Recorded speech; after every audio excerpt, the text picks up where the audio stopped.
Hey everyone, it's Amy Johnston. Welcome back to my channel, or welcome if you're new. You're watching my How to Stunt series, and this series is based off my new ebook called How to Stunt in Hollywood, which is available in the Amazon Kindle store. You don't actually need a Kindle to be able to read it. You can download the app on your phone, computer, or any device. So in this series, I answer several different questions that I often get asked or that I wanted to know before I got into the industry.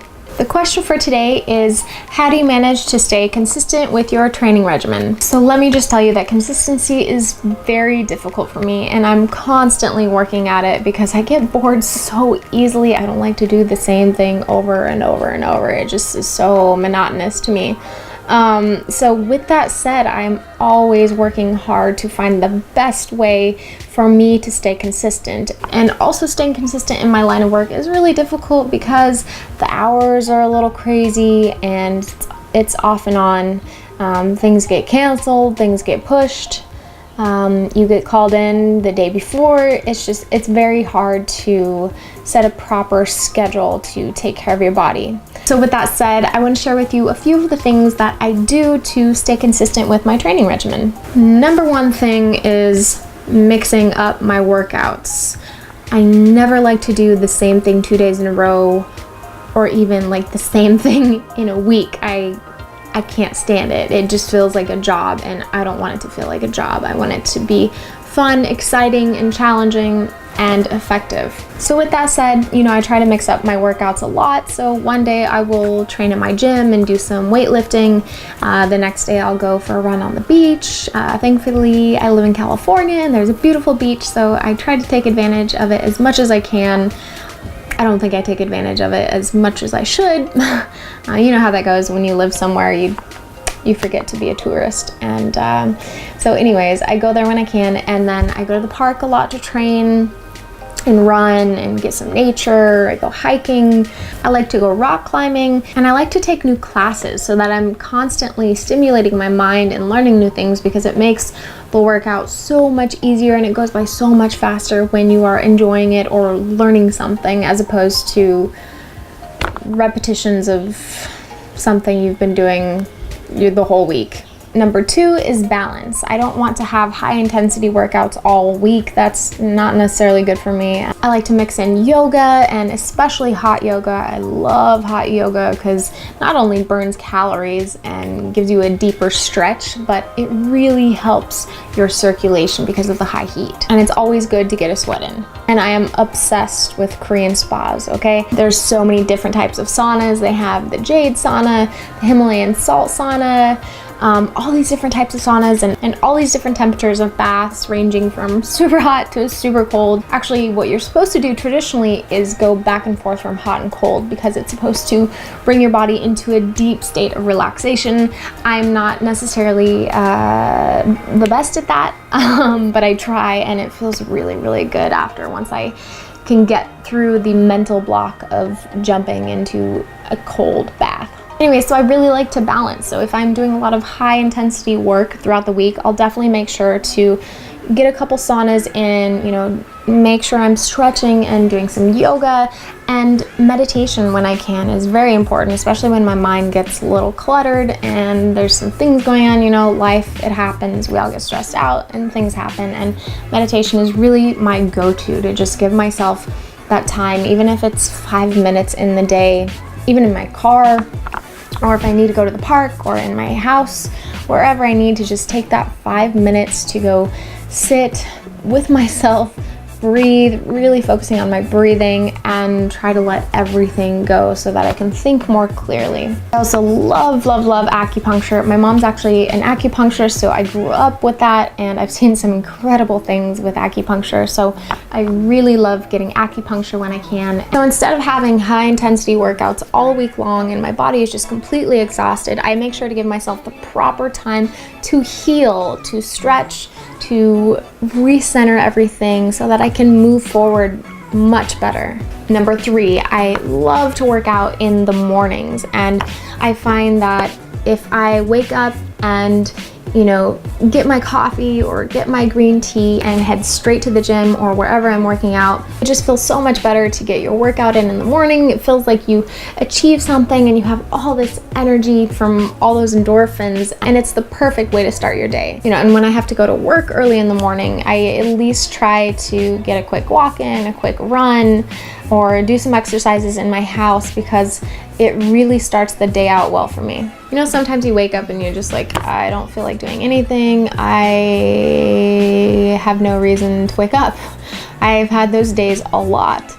But once you start to get into a schedule, just like brushing your teeth or eating breakfast, and you make it a point to schedule a workout in the morning, it becomes natural, just like everything else. You know, we all have our habits that we create. So if you create a habit of going to the gym every morning, or at least going for a walk and getting outside in the morning, I promise your perspective on the day is going to be completely different. Number 4, I set goals. So whether that's a daily goal or a weekly, monthly, yearly goal, I try to make sure that I have things that I'm striving for or that I am wanting to learn, because it keeps me motivated, it keeps me going. Achievements usually make us all happy, so why not go make some more goals for yourself, whether they're super simple like losing 2 pounds or being able to do 5 reps instead of 4, or being able to jump a little higher, or learning a new move.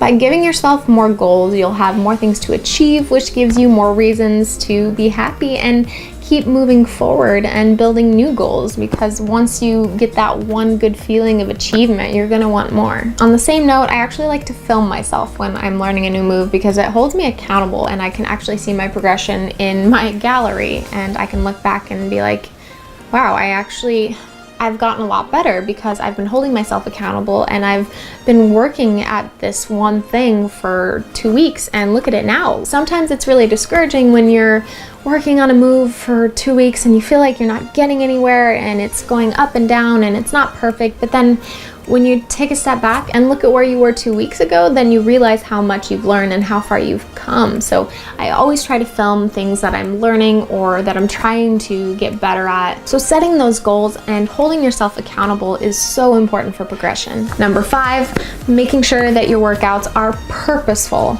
So I don't like going to the gym just to go to the gym to get it over with and be like, okay, check, I got it done. I want to make sure that each session is purposeful. So, you know, one session could be cardio, for example. The next one could be focusing on my arms. The next one could be focusing on my legs. But if I go to the gym without something in mind, then I'm just confused, I don't know where to start, and I'm not motivated. So whether you need to write it down for yourself for each day and, you know, say maybe tomorrow I will do this, the next day I will do this. It sounds a little silly, but it's actually very helpful for me, at least, when I write things down and I plan it so that I have a purposeful workout in the middle of my day or in the beginning of my day, at the end of my day, whatever works best, to make sure that it gets scheduled and that I go through with it, because I don't want to just tell myself that I'll work out tomorrow and not really know what I'm going to do or why I'm going to do it. It works sometimes, but most of the time I'm just completely uninspired and I feel like it's a drag, and really exercise can be so fun. And the last thing, number 6, I would say, is having a good playlist. Everybody moves from music, you know, that's something the world all has in common, is we all love music, and it's really helpful for me to have a good playlist of some songs that really get me pumped up for whatever activity I'm doing. I have playlists for different exercises and like different things. Like I have a yoga playlist, meditation playlist, and a martial arts playlist, which actually has like a lot of anime intro songs and anime songs in it, as well as video game songs. For some reason, they just really help me in my training. I have warm-up playlists, I have running playlists, and then I also try to mix that up as well so that I don't know which song comes next. So I'll create new playlists every month so that I have something fresh and new to listen to. And also, I really love to listen to audiobooks and podcasts while I am doing a little more relaxed workouts like walking or jogging, or maybe just sitting down and doing some curls. I think it's a really nice time to stimulate my mind as well and learn some things. So those are the 6 things that really help me in staying consistent. Again, it's always something that I really have to work hard for, and I have to like set these rules and techniques for myself, because I can just become inconsistent like that. And obviously we're not all going to be perfect and be consistent all the time. I mean, maybe you are. I'm not. I still work hard for consistency every day, because I think we all know by now that consistency is key, and that's with everything that you do in life, like with relationships and how you deal with certain situations, and obviously your workouts and your training and your work. Consistency is such an important factor in progression. All right, everyone, that's it for today. I hope that some of those techniques can maybe help you if you are having some issues with trying to stay consistent with your workouts. So let me know if those help. I know a lot of them are simple, but sometimes it's just good to hear them. Like for me, it's good to write them down. It's good to think about them before I go train, and it's just good to have them in mind, because if they're not in your mind, you're probably not thinking about them, because there's so many other things to think about in life. So again, I really hope you gained something from this video, and if you haven't subscribed, go ahead and do so now, and if you have, go ahead and hit that notification bell. If you haven't subscribed to my email list and you would like to, there will be a link down there for you, and you will receive the first 25 pages of my new book for free, as well as VIP and early access content. Thank you so much for watching, and I'll see you next time.